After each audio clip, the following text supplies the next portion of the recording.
Welcome back to Race Report, everyone. We have just finished the Brazilian Grand Prix for 2021. This race is always amazing. I love this track. I love the fans at this track. And it did not disappoint again this weekend. So let's get stuck straight in.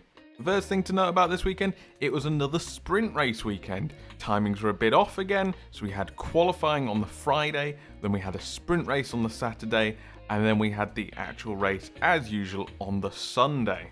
I'll do a quick breakdown about how each one of those went.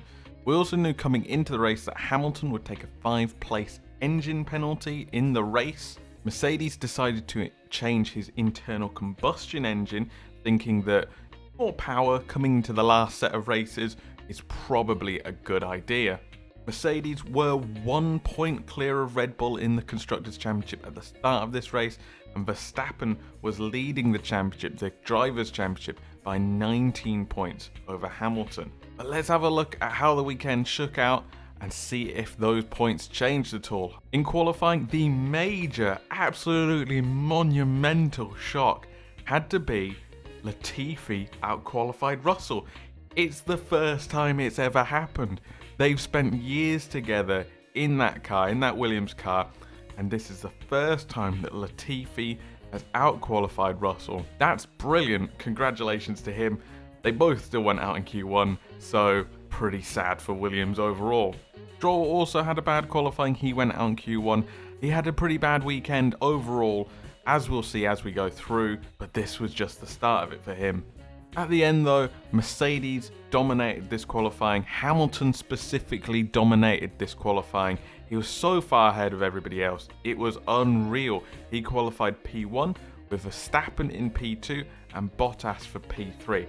Now these are just the qualifying places they had for the sprint race, which then set the grid for the actual race. So keep that in mind. Now the real drama of the weekend started after that qualifying session. That night after the qualifying, the FIA had impounded Hamilton's car.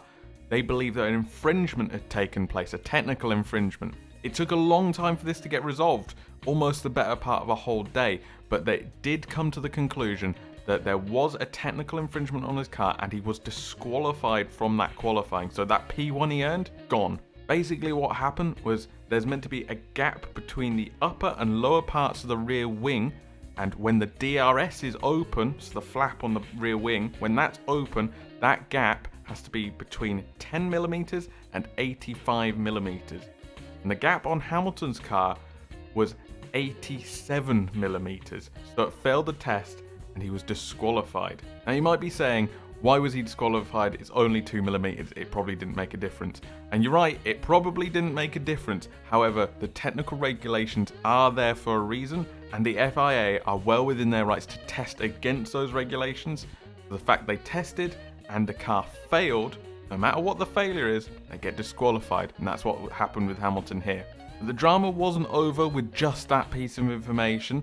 Once the initial news of Hamilton's infringement came out, videos started doing the rounds of Max Verstappen touching the rear wing of Hamilton's car after qualifying had finished. That queued up quite a tense Saturday morning for both Mercedes and Red Bull. However, the stewards did deem that no direct harm was caused by Verstappen. Of course not, he only touched it for a couple of seconds. You can't do any real damage to the car in that time. However, he did pick up a €50,000 fine as a result, because you can't just go around touching your competitors' cars. That's not on. So that all occurred overnight from Friday to Saturday and into Saturday morning as well, and it ultimately meant that we had Verstappen starting P1, Bottas P2, Perez P3, with Hamilton at the back of the grid for the sprint race. I do think this will be talked about for some time, simply because the minute detail of the infringement and the potential impact it could have had on the championship as well. I don't think anybody wants to see the championship get decided on technical infringements of 2mm. That's not the way we want this to end, right? So in the sprint race, Bottas took the lead off the line. What a start for Bottas, that's brilliant. And Sainz also made a huge start as well, overtaking both Red Bulls, and he's up to second. Gasly's the biggest loser. He drops down 3 places to 7th. Hamilton up to 14th on the first lap. He took 6 cars. At the start of lap 2, Giovinazzi and Raikkonen touch, that cardinal sin of touching your teammate. Raikkonen does spin and he goes to the back of the pack as a result. From here, there wasn't too many incidents to talk about. Verstappen took second back from Sainz on lap 4, and Hamilton was the real one to watch throughout the sprint race. He was just making steady progress up the field, and he eventually recovered to be 5th place in the end. What a drive. Only 20-something laps, and he went from 20th to 5th. Huge effort. We also saw a really good battle between Perez and Sainz for 3rd place for pretty much the entire race. It was really interesting to watch. But in the end, Bottas won the sprint race and was on pole for the full race on the Sunday. Verstappen came in 2nd and Sainz held on for 3rd. Of course, some points are dished out for the Saturday sprint race. But Bottas goes away with 3, Verstappen with 2 and Sainz with 1. For the race itself, don't forget Hamilton does have that engine penalty, so he drops from 5th down to 10th, so he starts in 10th for the full race. At the race start itself, Verstappen paid Bottas back for the day before. He started in 2nd and he got him in the first set of corners. That's Verstappen moving into P1, Bottas down to P2. That was a good fight while it lasted, but it was over very quickly. Somebody who didn't get a good start though was Carlos Sainz. He got a really poor start, Norris got alongside him, and then they touched, and Norris managed to pick up a puncture from that immediate puncture. He had to limp back the whole track distance to get his tyre changed. Sainz dropped back from 3rd down to 5th. A bit later in the lap, Bottas lost out again. He went off track whilst trying to defend from Perez, and Perez managed to sweep round into 2nd. So at this point, it's a Red Bull 1-2 with Bottas in 3rd. Hamilton did manage to make his way up. In one lap, he managed to go from 10th to 6th. So he's getting up there, but it's going to take some time. A few laps later, we saw another tangle where Tsunoda made a bit of a clumsy attempt to overtake Stroll, and he lost his front wing for the privilege, and Stroll had massive damage down one side pod of his car. Tsunoda comes away with that one with a 10-second penalty for his troubles. That incident causes a safety car to come out for the debris that's been caused. Obviously, Tsunoda's got no front wing anymore. That's all over the place. Also, parts have come off Stroll's side pod as well. At this point, it's perfect for Mercedes though. While Red Bull are running 1 and 2, Hamilton is now caught and passed Valtteri Bottas. So Hamilton's in 3rd, right behind Perez because the safety cars bunched them all up. Brilliant for Mercedes. Worst outcome though for Red Bull. Everyone got underway pretty well. There was a quick challenge from Leclerc on Bottas, but Bottas managed to hold it off pretty well. We did see another safety car, this time of the virtual variety, after Mick Schumacher lost his front wing in a collision with an Alfa Romeo. And at this point, it's all about Hamilton and Perez.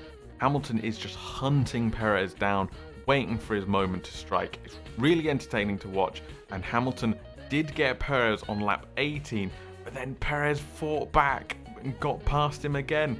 It was a fantastic sequence of corners, and it was repeated again the very next lap. Hamilton got him again in the exact same place. However, he was managed to stay ahead this time when Perez tried to challenge him back. So at this point in the race, Hamilton now has clean air to chase down Verstappen, and it's the fight we all wanted to see, right? Verstappen and Hamilton fighting for first place. Mercedes go aggressive on the strategy as well.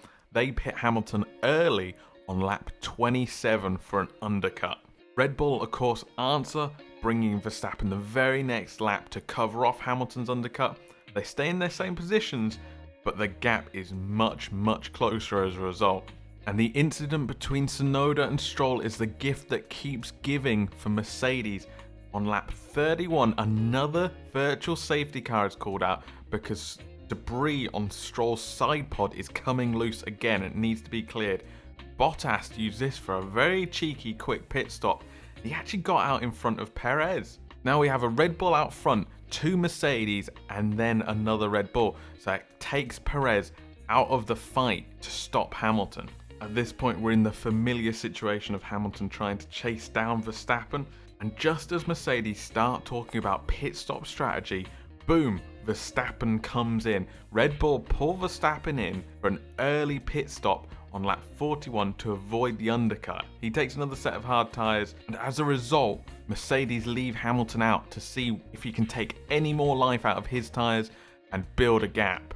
Unfortunately, that doesn't work out for Mercedes. Verstappen starts lapping extremely quickly, so Hamilton has to be called in on lap 44. And at this point, they're both on hard tyres. There's about 3 laps of age between them, and there's a 2.7 second gap, and it's a straight fight toward the end. It's everything we wanted. They have a ding-dong battle, and it's very clear the Mercedes is faster in a straight line. The sectors 1 and 3 are theirs, but Red Bull's still faster in sector 2. There was one incident where a question was raised whether Verstappen forced Hamilton off the track at one stage. I must admit, when I first saw it, I thought that might be the case. Hamilton was coming round the outside, but Verstappen had a lot of the track. However, they both ended up going off track. There's a bit of a curious one. Verstappen did retain his place though, but it was just a sign of how close Hamilton was getting. Verstappen also did get a black and white flag at one stage for weaving on the straights. Obviously, he's trying to break Hamilton's toe, but you can't be doing that, so a little warning flag there for him. But he can't keep him behind forever, and Hamilton does overtake Verstappen on lap 59. It's about 30 laps full of action and cars following each other, all those things that people say that F1 can't do. We had it, and it was amazing. And it's between the 2 best drivers on the grid right now. What more could you want? There was actually also a really good multi-lap fight between Gasly and Ocon as well. Maybe future stars of the sport. Gasly did win out in that one. He came out on top and 7th. Once Hamilton was clear of Verstappen though, there was no catching him. I think he built up a gap of 10 seconds in the end, and he wins the Brazilian Grand Prix from Verstappen in P2, and Bottas comes home in P3. Overall, it was a magnificent race, like really, really magnificent race. One of my favourites from the season for sure, and what an effort from Hamilton. Sticks it on pole for the qualifying, but disqualified back of the grid for the sprint. Comes through to 5th, takes a 5-place grid penalty for the race, then comes through from 10th to win the race. Oh, amazing, amazing stuff. Verstappen still does lead the Drivers' Championship, but that gap is now down to 14 points. Mercedes do, however, increase their lead in the Constructors' Championship. That is now up to 11 points. I think this was actually a rather huge weekend for 3rd place in the championship as well. Ferrari have been very resurgent in the last few races, really opening up that new power unit, and McLaren have kind of fallen away a little bit. I think this was the place where it was sealed, to be honest. Ferrari came home taking 5th and 6th place, with McLaren taking 10th and getting a DNF. That gap is now 31.5 points. Ferrari in 3rd, McLaren in 4th. I think that might be wrapped up. Anyway, that's the Brazilian Grand Prix. My driver of the day, pretty easy one this week. It is Lewis Hamilton. He had such adversity and such a drive, it has to go to him. But what did you guys think of the race? Did you enjoy it as much as I did? Let me know in the comments, and I'll catch you in the next one. Thank you so much for watching that video. I really do appreciate the support. If you want to see more from me, I'm going to put a couple of extra videos on the left-hand side of the screen here for you. Just go ahead and click on one of those. On the right-hand side of the screen, I'm going to put a subscribe button. If you want to support me and support the channel, I very much appreciate it. Thank you.